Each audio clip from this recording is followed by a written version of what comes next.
My naturally funny guests have been scratching their comedic itch since birth. So I want to know about the life moments that have left them most tickled. Let's find out, first of all, for both of you, who is the first stand-up comedian you ever saw perform? Melissa? Oh, God, live? I don't know who it was. Or the first that you loved, live, because I was doing shit when I did stand up for a very short time in New York. But I feel like, to me, I register, even though it's not stand up, but I register Carol Burnett is like my first person that I was like, she's on stage alone. She is running that show.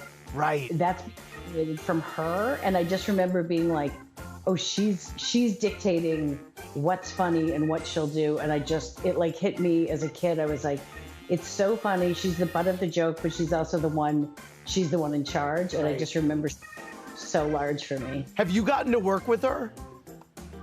No, the closest I've been, I was at some award show, and I can't, maybe it was Golden Globes, and she came out, she was getting a Lifetime Achievement Award. And I got like weirdly choked up because I think I thought I'd never be in the same room as her. Wow. And suddenly was like, oh my God, like I'm far enough from her that if I really went batshit, I could tackle her. Chelsea, who was the first stand-up you ever saw? I want to piggyback on the Carol Burnett thing because she's not the first stand-up I ever saw, but I loved watching bloopers from the Carol Burnett show with her and Harvey and Tim, like the three of them. They have this dry cleaning bit that goes around and around. And I mean, where they were just laughing throughout the entire episode. And they just kept going. They didn't even stop. And each of them just hung themselves up on the dry cleaning rack and circled it. And I remember just thinking, I want a job like that where I can just laugh and keep filming. Nobody ever stops down. You just keep filming all of it, the mistakes and everything. So it's not the same thing as stand-up, but I think it qualifies. Well, but by the way, on that tip, Melissa, who of your famously funny co-stars over the years was the hardest to do a scene with because you kept cracking up? You know who really, Peter Dinklage is so funny. Really? And I have a hard time because he's weirdly funny.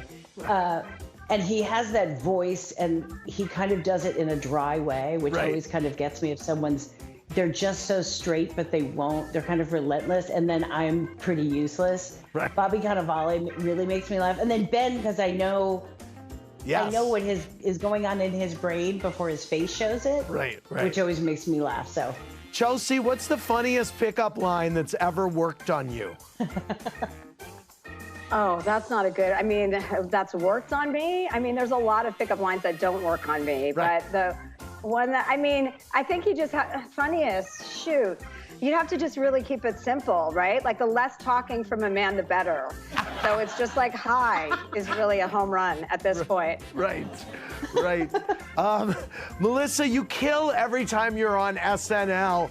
Was there one specific player that you would watch back in the day that really inspired you? Oh, God, well, Chris Farley and Gilda Radner are two. I mean, there's been a billion people that have but I always thought, like, Gilda Radner was another one that I was like, there's nothing, she didn't have to be graceful. She didn't have to be like, oh, I'm floating through these scenes. I was like, she's hitting it so hard. She's making herself such an ass, but she's in control of it. Right. And I just remember like her fearlessness to be like, I don't care what I do. Like, I know what I'm doing. There was something, like, you just didn't know what she was going to do. And then Chris Farley, truly, you were, like, he could have run through a wall that wasn't scripted. You'd be like, that seems on brand. Like, he was just, I love when someone's really unpredictable. Right. Thank you very much. Thanks for watching. Watch more clips here and subscribe to our channel here. See ya.